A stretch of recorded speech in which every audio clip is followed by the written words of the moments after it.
name is Nick Wyman. I'm the president of Actors Equity Association, so you can tell by the fact that I am a very loud actor. And we're here to celebrate, where is it? Glad. The performance of the century, 100 years of Actors Equity Association and the rise of professional American theater. Woo-hoo! Which is a book. I'm an avid book reader. I don't own an e-book reader. You'll be happy to know, or maybe not happy to know. But we want to talk here about this book and what a spectacular thing it is. We are celebrating as a union, Actors Equity Association, our 100th anniversary. But that's not the only reason to write this book.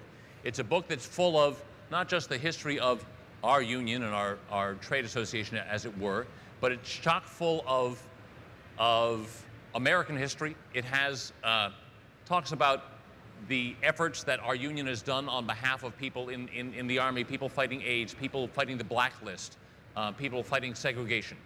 It talks about characters. We not only play characters, most of us are characters. And not just the actors are characters, but the producers and the other folks are characters. The history of the union, we were founded May 26th, 1913 by 112 people in the Grand Pabst Hotel, something like that. That's right, in Columbus Circle. In Columbus Circle, you know, you go there all the time. No, it's gone. Donald Trump has thrown some huge building with his name on it on top of that spot. And, but it has grown to be some 50,000 people, about 49,000 actors and stage managers now.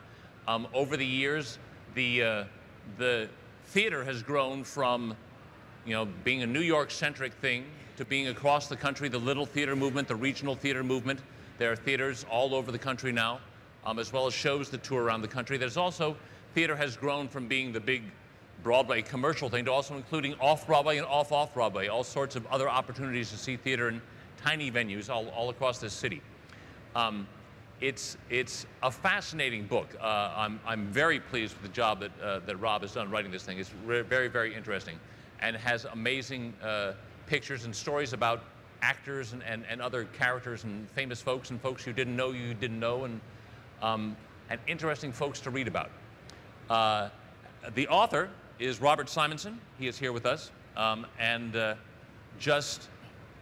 start this off asking Robert, who covers theater for Playbill, and who sees just about everything in New York and has for decades now. What was some of the stuff that you discovered in doing your research for this book that you didn't know? Well, I discovered a great deal. I mean, I knew some of the history of equity, you know, having covered it as a theater reporter and a journalist. But like so many people in the theater, 1913 is so distant from where we are now that I didn't really realize the birth story. And the way that equity was born was, as you might expect, since it's an actors union, was quite dramatic. They started in 1913, but really, they didn't really get going till 1919, and the only reason they actually got going is because when push came to shove, they had to go out on strike. And it was a very dramatic strike. It lasted a month in August, and it basically brought the theater industry in America to a halt. When they were done, every major theater house in the country was closed, and the producers didn't know what hit them. And you have to cast your mind back to then. There was no radio. Film was just starting to get going. There was no television. Stage shows were the entertainment of the masses. And when suddenly you have no stage shows to go to, you notice. And it made headlines in the newspapers. It made celebrities of a lot of the actors that were involved. It just also woke people up to what the actor's life was like. It's hard to imagine now because it's hard to imagine the life that they had before the union. They really had no rights whatsoever. Every other facet of the stage world had some rights. Your stagehand had rights. Everyone backstage pretty much had rights. But an actor had to take what he could get. And they had to buy their own costumes, for one thing. They rehearsed without pay, and these rehearsals could take 16 weeks. And just imagine working for 16 weeks and not getting any money. And if, for instance, you're touring with a show or trying it out of town and it doesn't work out, it's very likely the producer would shut down the show and give you no way to get back home. So it was really a very terrible life unless you were a star. But this magical thing happened that all the actors actually decided to get together, not work just for themselves as individual players, but work for themselves as a group. And by some miracle, it actually happened. The producers tried everything they could to stop them. In the end, they just realized if there were no actors, there wasn't going to be any show. And they had to meet them at the negotiating table. But as far as things I discovered, some of the things that you mentioned, I mean, the way that equity was involved in the segregation struggle, the way they were involved in the McCarthy years with the blacklist. In many cases, the union was at the forefront of these movements before anybody was doing anything for these issues. That's cool. I'd like to introduce the rest of the panel here. First, our late arrival, making a grand entrance, Estelle Parsons. Hello, hello, darling. How are you? David. Academy Award-winning actress, 4-time Tony nominee, and currently starring in Nice Work, if you can get it, on Broadway. This is David Henry Hwang, award-winning playwright, most recently Chinglish on Broadway, wonderful. And Andre DeShields, a fantastic actor, Tony nominee. Andre was just at the Goodman Theater doing a Tennessee Williams play called Camino Real that Estelle directed me in 39 years ago. So we're all together. That's one of the wonderful things about this business, is that we are all joined. It's a small village and a wonderful one. And part of that village is you, the audience. It's one of the great things about this this medium, is that it requires imagination, for one thing, just like books, as opposed to movies and TV, which sort of do it all for you. And that's a wonderful thing. It requires imagination on the part of the performer. I often talk about actors being sort of forensic scientists, and that you have to look through these clues in the text to try and figure out what's going on. So and figure out how you can bring your character to life. And with that, I'd like to offer it to Estelle and David and Andre to talk about what you do when you're looking at a script, how to bring the page to the stage. How do you make the character come to life? How do you make it your own, and how do you go about making your choices? I'd love to respond to that, but before I do, I want to say something about performance of the century, because we have mentioned in each of our responses that Actors Equity Association was born in 1913. My impression is that Actors Equity Association continues to be born, because with each generation there are different cultures, there are different ideas, there are different disciplines that come into the world that we call theater. And each time we are presented with a new idea, it must be embraced by Actors Equity Association, up to this third millennium, in which it's commonplace to talk about multiculturalism, inclusion, ethnic diversity, when at a time that wasn't on everybody's lips. I'd also like to mention that in a book, Performance of the Century, where there's going to be many words, correct, Robert? Because we are the masters of words. We are the masters of storytelling. We are the masters of narrative. There are also going to be delicious images. There are going to be lots of photographs. And we all know, as literate as we are, we like to look at pictures. So there are going to be pictures in black and white, and there's going to be pictures in color. Now, I'm going to respond specifically to the question that you asked. And you're much better than my wife, who always gets off on tangents and never comes back. I'm coming back. When I attempt to essay a character, I first look for the song the character is singing. That doesn't mean it has to be a musical. I believe that there's music in every character, just as there's music in every individual. It's the song that we carry in our inner core, that little voice that lives in each of us, that sings to us all the time. Because there's so much distraction going on, we hardly ever hear it. But once in a while, we calm down. And lo and behold, there's this oracle, there's this soothsayer, there is this quiet voice that sings to us lullabies of truth. And that's the information that we carry with us and invest in the characters that we build and present for you.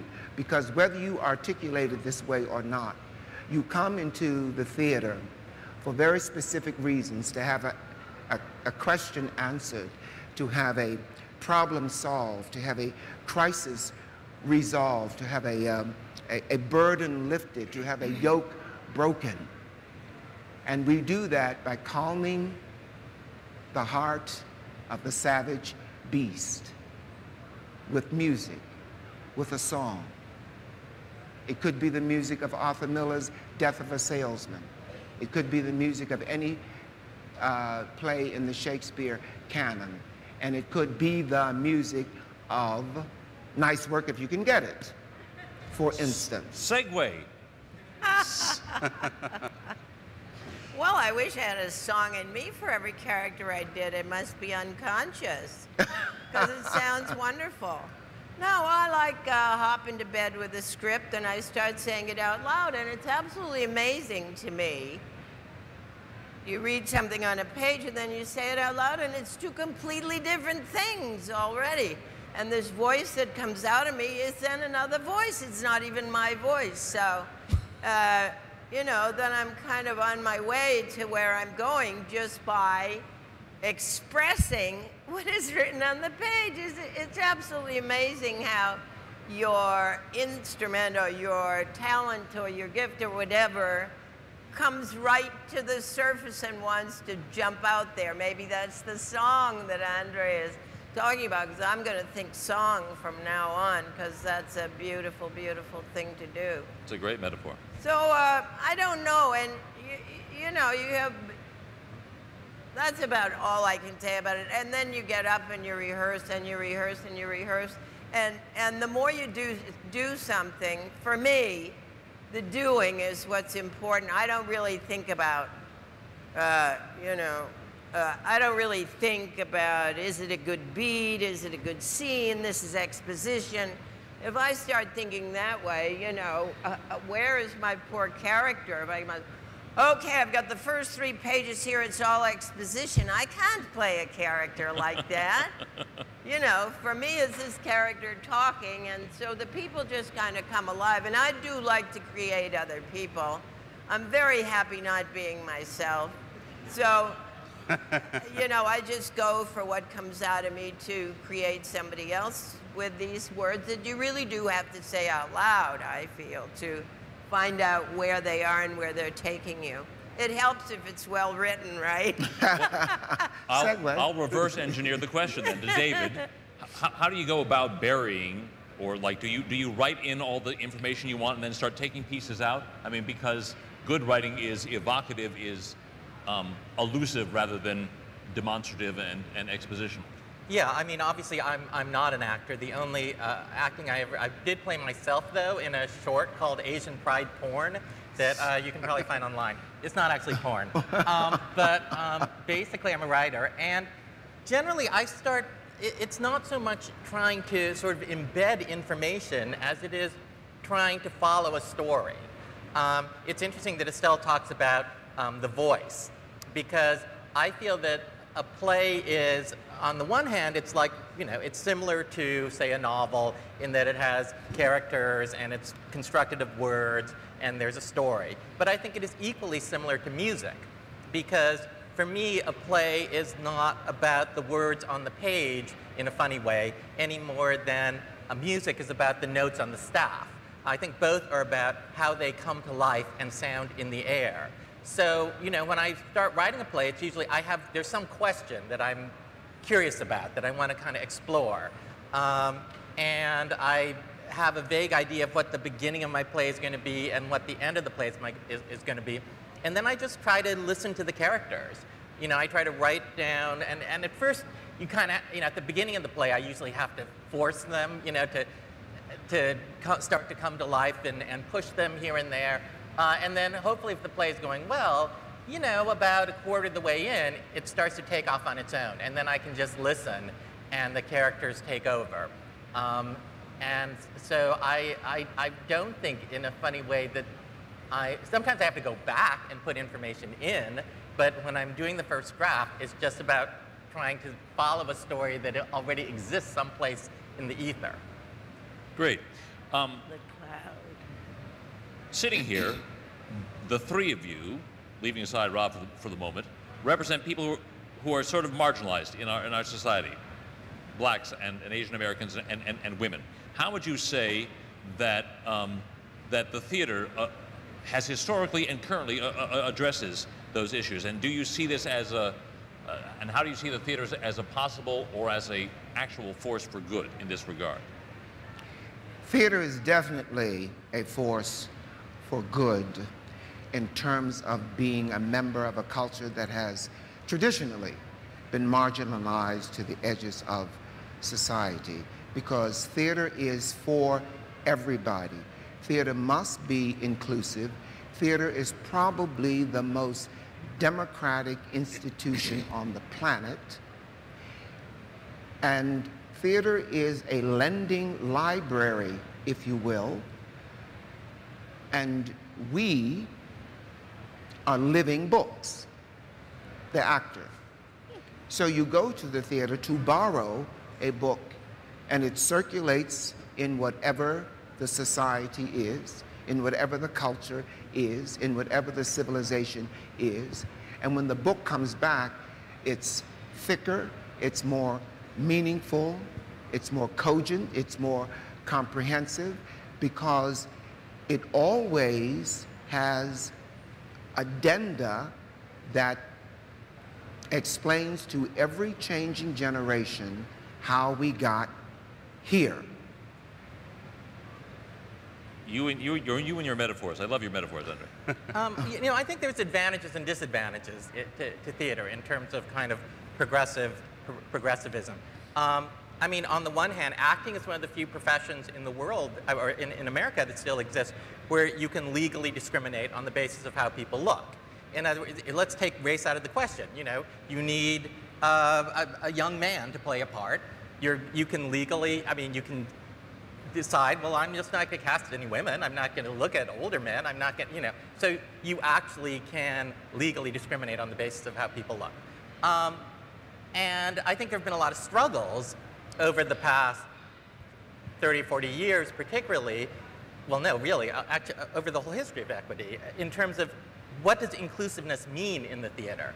You know, there's a group called APAC, Asian Pacific Actors something. Anyway, and they did, they collected some statistics about 2 months ago, and about the number of minorities that are cast in New York theater.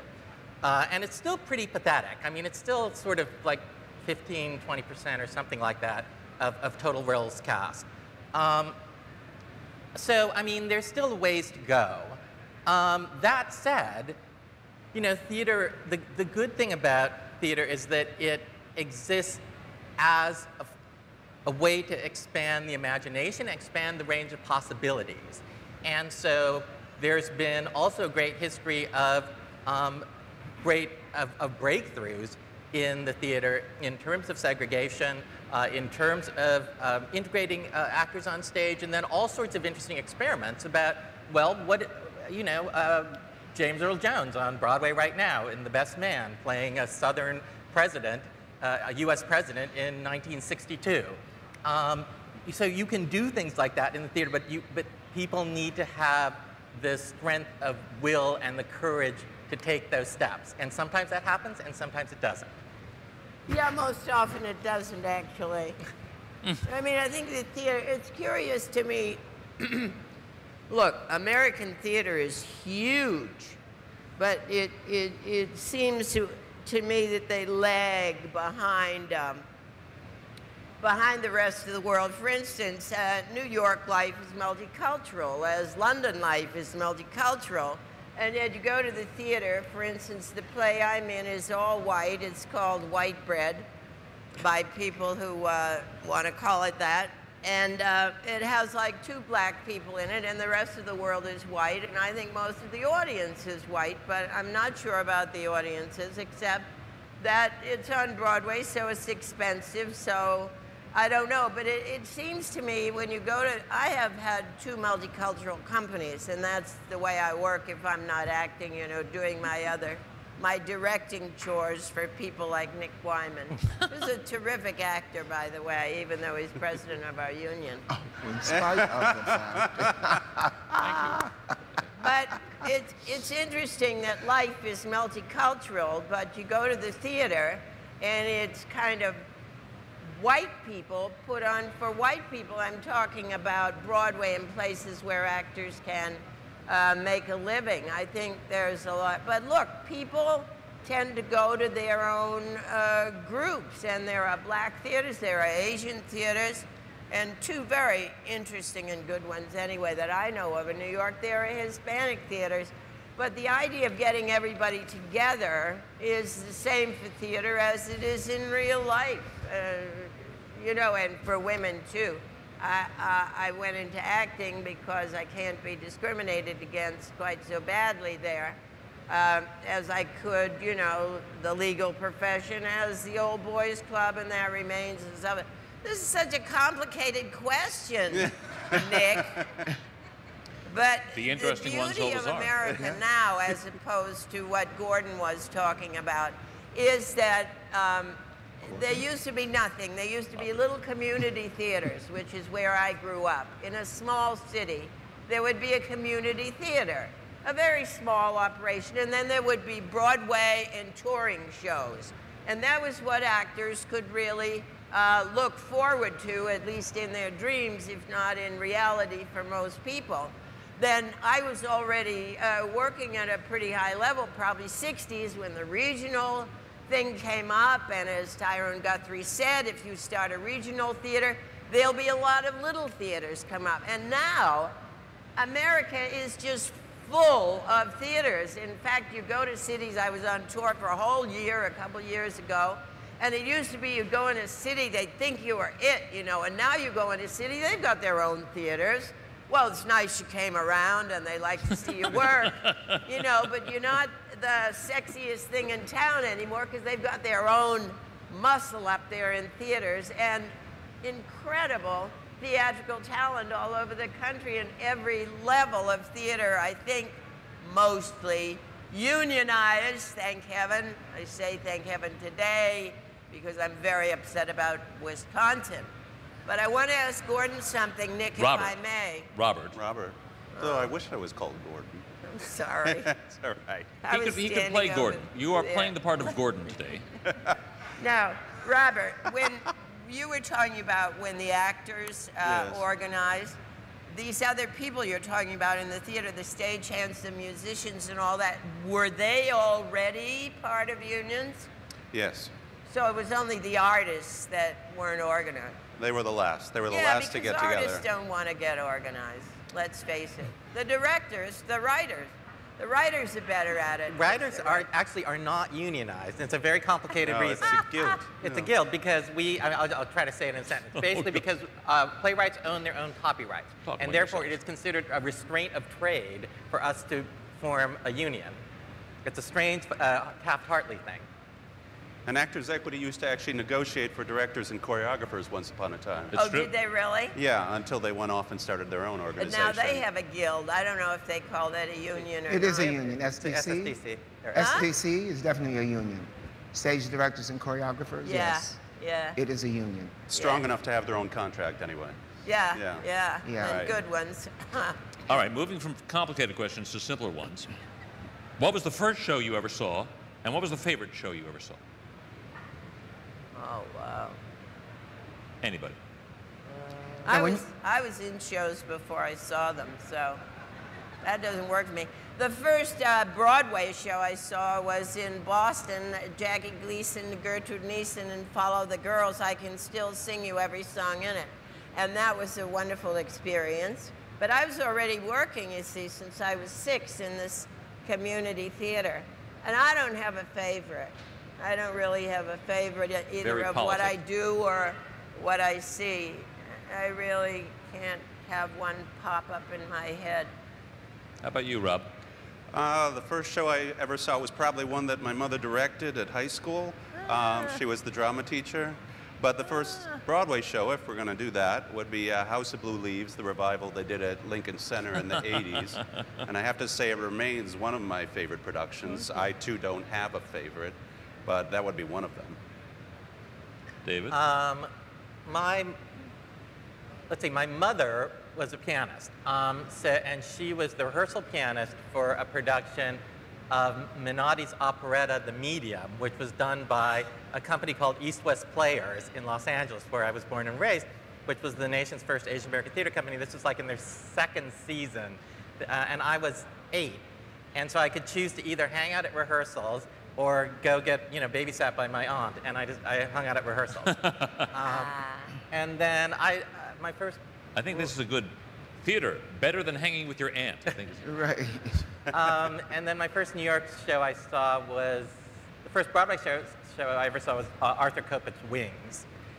And I don't have a favorite either. The first show I ever saw was in high school. You can't take it with you. The most lasting, meaningful experience I had in college, because as a young man, my dream to be an actor was considered by my peers and even the authority figures in my life, at best, a foolish ambition, because it had insecurity smeared all over it. But when I attended college, I was cast as Walter Lee. I'm 19 years old. I was cast as Walter Lee Younger in Raisin in the Sun. And it's the first time that my family, as a group, took a trip on a bus from Baltimore to Wilmington, Ohio, and witnessed my dream come true. So for me, it was the first time that it was legitimized. It became tangible, not only for me, but for my family. And after that, it was just a matter of one foot in front of the next, one day at a time, one epiphany after the other, until I finally had a chance to sit next to Nick Wyman. and on this fantastic peak, you can now retire in happiness. Speaking of that, the performance that Estelle directed me in of Camino Real, I played the leading role. My father, who had paid for my Harvard education, which even back in those days was a fair piece of change, came and saw it, and he at last sort of forgave me for having thrown away that Harvard education and going into acting, and said, you probably made a good choice. So oh, that's great. Yes, yes, that's always an important moment, when someone who loves you in spite of yourself says, you made a good choice. Yeah, but that didn't happen for me till I got the Academy Award. By then I was in my 40s, before anybody in my family smiled because I was in, and that's not even theater, that's film. Well, speaking of that, you've worked in both, and many of us have worked in both theater and other medium. What brings you back to theater? What is it about theater that appeals to you, aside from the pots and pots of money that you make doing theater? Right. Yeah. No, I never left theater. I have no interest in those mechanical media things at all. I really like entertaining live people with a wonderful script and hopefully wonderful music, if you can get it, I never left theater. I just did that to make money, put my kids through school. But it's not, to me, acting. Theater, really, if you can go out and hold an audience, 500, in the case of the theater I'm in now, 1,400, which is a lot, but if you can go out and engage people for an hour or two, or sometimes 3 or 4, you have something going on that's good in your life, and that's what's important to me, to feel good in my life, and I do. Good, good.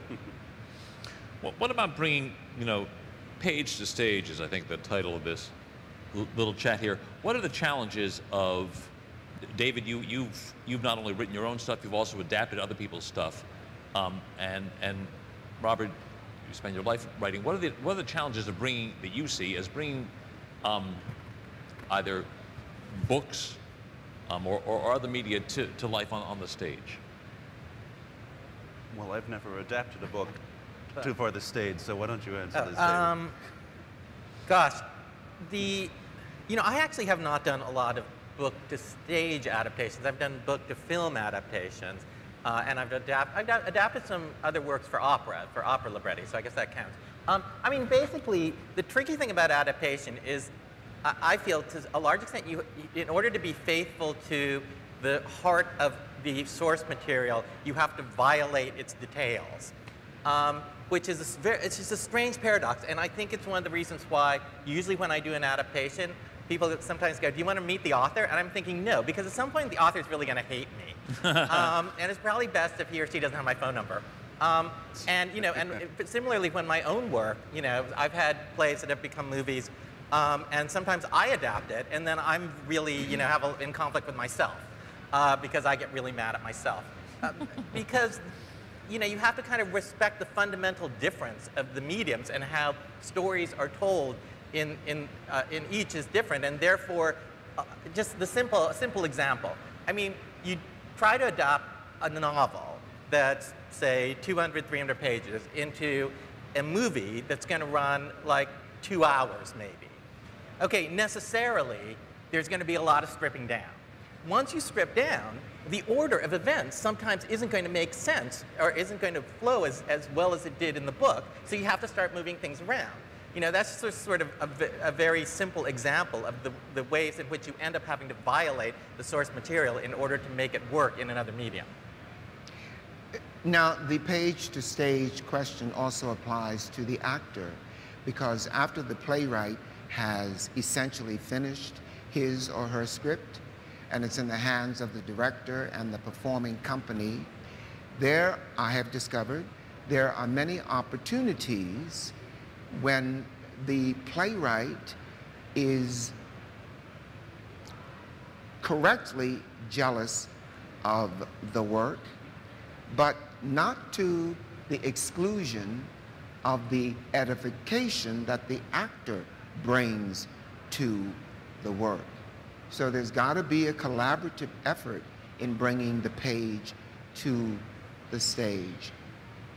Oftentimes, I've discovered that a playwright and or a director doesn't understand as intricately what's going on the page as the actor does.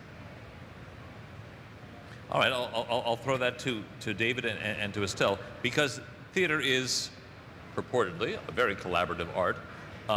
And how do you go about, Estelle, if you think, this needs to be sort of like tinkered with, I would rather say this, or how do you bring that up in the rehearsal process? And David, how do you respond to such things? Well, gee, I mean, I did Edward Albee's Malcolm, which was an adaptation of a James Purdy book. And that was awful, but that was a long time ago. But the most recent one I did was Empire Falls, and that was for TV. Richard Russo, who was there and did his own adaptation. And curiously, his adaptation was terrible. And we really, with the director, Fred Chipsey, wonderful guy, and Helen Hunt, we went back to the dialogue in the book. And the dialogue in the book was better than what this guy had sort of changed to be theatrical. But the form of a play is something I simply cannot comprehend. And it is so completely different from anything else. It's such an extraordinary gift to be able to write a play. I'm just in awe of it. I've never even tried, I never will, but I think about it a lot, because what is that thing that you put up there? It's amazing, just amazing stuff. Well, Mr. Amazing, Mr. Huang. Thank you, thank you, Estelle. I really like to collaborate with actors, and I do believe that there comes a point in the process, after you've been rehearsing for 3 or 4 weeks, where the actor, I know more about the overall piece, but the actor Yeah. may know more about his or her character. There you Yeah. go. And, you know, just again, we don't have a union, but we do have a guild, and we protect the fact that authors own their own copyrights in the theater, not in film. So no words can be changed without our permission. And I tend to, you know, again, because a lot of times, this isn't true of all playwrights, but for me, because the words in the air are more important than the words on the page, I'm usually pretty open if an actor wants to say a line a little bit differently, as long as it, I feel that doesn't affect the meaning of the line. If the actor can deliver the intention of the line better by, you know, taking out a contraction or rearranging some words, they have to ask me, and it's my decision. Yeah. But I'm usually pretty open to that sort of thing because I want the actor to own the part. But what about the music of what you've written? The music is in, the intention is a huge part of the music. If the actor can own the intention more fully, then the music will be more beautiful. Okay, I'm just trying to keep this metaphor going. Yeah, but you see, the operative word here that David used is process. And the process is from conception to execution. What the playwright has put on the page is the concept. What ultimately is realized is through execution. And you can't dismiss the contribution of the actor in terms of rearing this child that we call a play. We're all parents, is what I'm saying. It's true, and the last part of the puzzle is, of course, the audience. Is because just as the playwright thinks, okay, this is what I've got. I'm pretty clear about what I've got. You go into rehearsal, and the actors start doing other things, and you think, well, that wasn't what I had in mind, but actually I like that better. That's terrible, whatever. And so you start rejiggering things, and then you think, okay, well, I've got it now. Okay, and then you put it in the theater, and you put it in front of the audience, and the audience goes, ha ha ha, love that. What? Don't get this. And the audience tells you more about what's going on. It tells you both as a playwright and an actor. So it's a wonderful collaborative process, not just among the artists, you know, you think of it as collaborating, but it's between the artists and the audience. Yes. As both as audience members and as actors and as a playwright. And I know, Estelle, you have no favorites because you're a very equal opportunity, everybody is special, Barney sort of person. What are some of your favorite moments that you've had on stage or that you've seen on stage? Oh, me? No, not you, because you have no favorites. I'm pushing you off to the side of the stage. I'm ignoring you. The other three. Me? You. Yeah, go. My favorite moments on stage? That you have seen or that you have participated To watch? in? To watch or to The participate? one I really remembered forever was Laurence Olivier putting his eyes out in Oedipus. I never forgot that moment, though that's not a clear memory, but I never forgot that, being there for that, you know, that level of the depth of that theatrical moment was is something in my whole life that I recall. That's my thing. Move on to somebody else. One of my favorite moments that I witnessed on a stage was provided by Mr. Wang here, M. Butterfly. Oh, thank you. When I came into the theater, it's so important. You only have one opportunity to make your best impression. When I came into the theater, now, perhaps I'm not remembering it literally, but this is what I remembered. I walked into the theater, and there was a red ribbon bridge. A ramp, yeah. That started stage level and seemed to have been consumed in clouds. And that pierced my heart immediately before the first word was spoken, before the first strain of music was heard, before the first mincing step was taken by B.D. Wong. I was already enthralled by the experience that was unfolding before me. One of my favorite moments as a performer was an opportunity that I had to perform as the title role in King Lear. And my director said to me, I asked him, I said, why are you casting me as Lear? And he gave me many reasons, but he said, what's most important is that during the Howl speech, Lear must be able to bear the weight of the dead Cordelia. She can't be lying on the ground and he kneeling at her feet. He has to come on stage, bereft, with this corpse in his arms. And at the age of 60, I could do that. I could do the Howl monologue and carry 130 pounds of dead weight.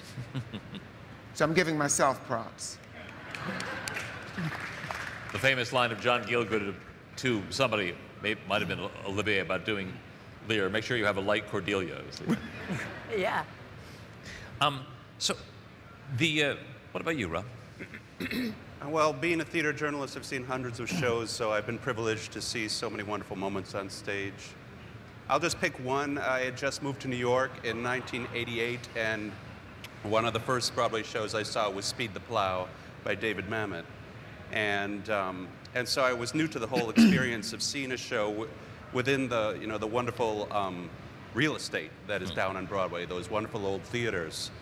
And so everyone around me was there. If you recall, Madonna starred in that play. Yeah. So everyone in the theater, I was pretty sure, was there to see Madonna. And I was the freak who wanted to see Ron Silver and Joe Mantegna. But I still remember the moment, if you know the play, there's the confrontation at the moment where Ron Silver's character, who is trying to put together this deal, loses his temper with Joe Mantegna's character, who's a studio head, and pushes him to the ground just violently and spews out this line of mamation invective. And he was just, I remember him just spitting so far into the audience, Ron Silver, a former president of Equity. Yeah. Spitting is one of the characteristics. And it just occurred to me that this was, as powerful as acting could get when an actor had gotten everything out of a part, when he was making a full meal out of it, and he was framed by one of those beautiful prosceniums that you only get on Broadway, and you were so close to them. And I still feel the impact of that moment. And, do you remember this? I think it's from Speed the Plow. I know it's from Speed the Plow. David Mamet wrote a line that I use today. Yeah. When someone asks you a question that has no answer, this line I use from Speed the Plow.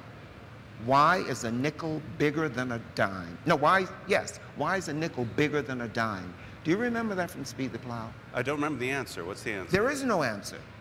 Oh. Someone says, why did you, why? Mm-hmm. And you respond, why is a nickel bigger than a dime? And the person is absolutely speechless. I do remember the line. End of confrontation. I remember the line where they're putting together this movie deal, and I forget the name of the fictional star. It's something like Joe Brown, and they're figuring out the casting, and it was like, Joe Brown, blah, blah, some girl. And that's the movie. Right. That was hilarious. Right. I think it has something to do with there's some question about sleeping with that woman. Right. She's the secretary, and she comes with an idea to adapt this impossible book, just an unadaptable book for a movie, and Joe Mantegna is. Yeah, and they confront each other, and I think he says, "Why did you do it? Why is a nickel bigger than a dime?" To this day, when people come up to me and try to defend Madonna's performance in that play, I just let them have it. It's like, did you see the other two actors? There were two other good actors. Right. What about you, Nick? Don't you have a favorite? Yeah. You're an actor. You're throwing all these things at us. Nick's the moderator. I don't have favorites. I mean, I see wonderful stuff all the time. I still remember Andre's Broadway debut in Warp, a show that lasted a week on Broadway. A fantastic, fun, zany, sci-fi wackiness that I just loved. God, his name's gone out of my head. Well, what do you remember about my debut? How devastatingly handsome you were. There you go. Some things don't change. He's so gifted, that guy. I'll always remember your show-stopping number in the Full Monty. I'll never forget that. Yay! Yeah. Yay! Yeah. He's fantastic. David, what about you? You know, I'm going to take my time to answer another question. Please. Which is, I just want to comment on, you're talking about the audience, the role the audience plays in the finished script. And some of you, you may or may not know that it's really a very active role that the audience plays during previews, because the director and we sit in the back of the house and we listen to the audience. And if I wrote a line that I thought was funny and people aren't laughing, it's not the audience's fault. It's our fault. And if I think something's profound and everybody's looking at their programs, then and we adjust things based on the audience response. So the audience really is an important part of the collaboration. And someone told me very early on, I can't remember who, when I was a playwright, something that I continue to believe is true, which is the audience is very rarely wrong. Individual audience members may not be right. They usually aren't in terms of how to fix the show. But the audience as an organic entity is usually right. And I don't know how you can say wrong or right, because the audience, that's truth. Mm-hmm. That's not wrong or right. What happens at any given moment is truth. Mm-hmm. So can you say truth is wrong or right? Well, if you're seeking truth, then truth is right. Oh, I see what you mean. I see. Yeah. When you're in so in previews and you're trying to fix the show. Yeah, and not enough people do that anymore, by the way. There is this, since this thing about everybody going to school to be in the theater, there is this thing that a playwright's stuff is sacred. And so put up what the playwright wrote and don't change it. This whole thing, which we used to go out of town or do previews and change because of the audience and make a better play. I think a lot of young playwrights are really suffering from having their work put up. It's not good enough, and if you're old or like us, you can sit there and say, that's funny, but that scene is going to be fixed to make it really socko funny. And instead they just let things sit there because the playwright coming out of MFA is now a playwright, an actor is now an actor and can't learn anything from us who've been in it all our lives, and a director is now a director and can tell me what's better in front of an audience than I know. You know, there's a terrible kind of pomposity with these people who get out of MFA programs, which then has to be knocked out of them by the real world. Yes. One of the things about audiences, though, is that it's great to have them laugh. It's great to have them applaud. What I always find is best is when they all stop breathing. When we've got some moment on stage where something's just come out, and the audience, they all go. They freeze and it's just silent, and that's the best sound. That's the absolute best sound in the theater. It's absolute silence. How often do you get that? Never, because I'm not a good actor. But I've seen it.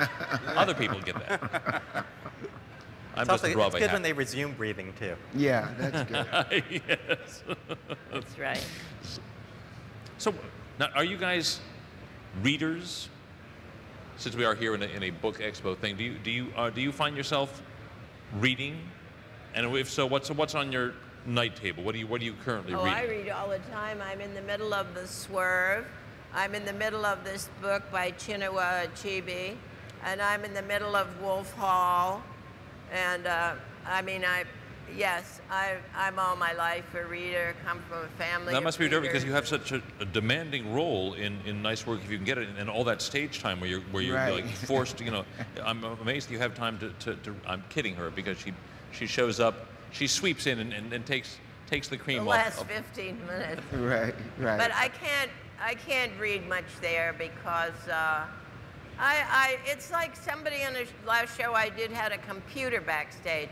I mean, I just think if you get reading something that you're interested in, then your focus for what you're going to do on stage, you know, it may be a small part, but they're the hardest ones, actually, because you got to come out there with everything going. So I can't really do anything but kind of loll around and wait, gather my forces. You're one of That's those not what I professional, do. responsible actors, aren't you? I'm not that sort of person, so I'm what? a professional and responsible actor. Yeah. You're right. You mentioned earlier that I'd recently finished doing a production in Chicago at the Goodman Theater, Tennessee Williams' Camino Real. So for the longest time on my night table was Gabriel Garcia Marquez, 100 Years of Solitude, Yeah. which helped me so much in understanding where Tennessee Williams was coming from in his piece. Because when the Marquez novel was published, I think 67-ish, there was a term that was created to describe his new approach to writing, magical realism. Magical realism. But long before then, when I took on the role in Camino Real, I realized that Tennessee Williams was writing in magical realism.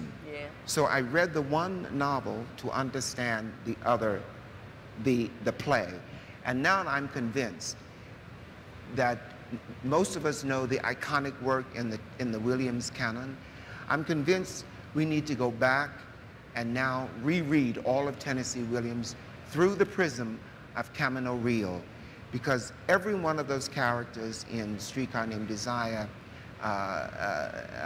the gentleman caller in Glass Menagerie, Cat on the Hot Tin Roof. Maggie and Cat on the Hot Tin Roof, they're all alter egos of Tennessee Williams. And they're all in Camino Real. So there. And I discovered it through magical realism. Gabriela Garcia Marquez.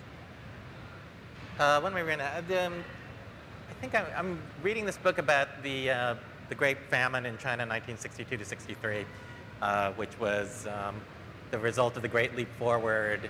You know, Mao had this experiment about recollectivizing agriculture, and it really didn't turn out very well. So that's what I'm reading right now. Is that what caused the Good Earth? That No, famine? no, because the Good Earth is pre-revolutionary. Because Pearl Buck wrote the Good Earth in 1936, I think. So and then the Chinese Revolution was 49, and then the so-called Great Leap Forward was 60, and the famine was 61, and the famine was 62. How about Robert? What's he reading? Well, I'm always interested in New York history and early New York history, which is part of the reason why I got interested in this project, because learning about the history of equity was kind of a window into what life was like, at least in the beginning years in New York, certainly showbiz life. So right now I'm reading a biography on Bing Crosby, a singer people don't really think about that much right now, but if you're interested in the history of popular song in America, even today, but certainly during the 20th century, he's an essential figure. So I'm reading about him. And have you read about Fred Astaire and I want to read that. Adele? Yeah, there's a new biography of Fred and Adele Astaire. And he was so close to Gershwin, and they did all that stuff together. It was and they were really such opposite interesting. characters. Yeah. She was all fun-loving flapper, and he was serious, got to keep practicing the dancing. But I like biography as well, and I read a great deal of biographies while writing this book because I had to go back, and so I read the memoir of Ethel Barrymore and Ralph Bellamy and other people that were intrinsic to the creation of the Union, and it was very interesting separating what they wrote with what actually happened. May I suggest, if you haven't, in terms of people who are intrinsic to the building of the Union, to read the biography of Bert Williams. Oh, I didn't know there was one. There is. Yes. Yes. It's I called, have some recordings of Bert Williams. He's a wonderful performer. yeah, it's called Nobody, believe it or not. I'll The check that biography, out. yes. Biography of Bert Williams, Blackbirds of 26, or Yes. those guys.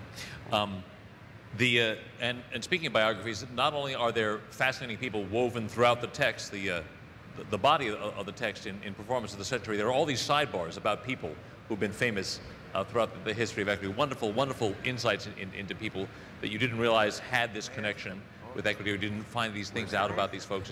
It's fascinating stuff. Speaking of the history of the union and theater, what would you? I'll tell you later. What sort of performances come to mind as landmark performances, as performances that have changed theater or the country? One that comes to mind for me that in my time in New York was maybe Elizabeth France in the Death of a Salesman revival in 2000, Bob Fall's revival, because I felt like for me anyway, she caused me to think of Linda Lohman in a different way. That I'd always thought of Linda Lohman in Willie's wife as being kind of a doormat and downtrodden, and she created this Linda that was really incredibly strong and active and proactive, and really stood up to those boys, and she felt like someone who'd grown up with brothers, and anyway, it just made me see Linda in a different way. From the margins of the American society, the two moments in theater that changed American theater forever was the production of Lorraine Hansberry's Raisin in the Sun in the 50s. It was the first time an African-American woman had been produced on Broadway. And then in 1975, when the soul musical version of The Wonderful Wizard of Oz, called The Wiz, played on Broadway, because for the first time, it said to the African-American public, the Great White Way is no longer inhospitable. You now are represented. Come, spend your money, be part of this revolution in theater. Very good, very good. We could go on for some time now. I've been given my walking papers by Twanda, our stage manager. Just thank you very, very much for attending, and please look for a copy of Performance of the Century this fall from Applause Books. Thank you very much, and thank you to my panel.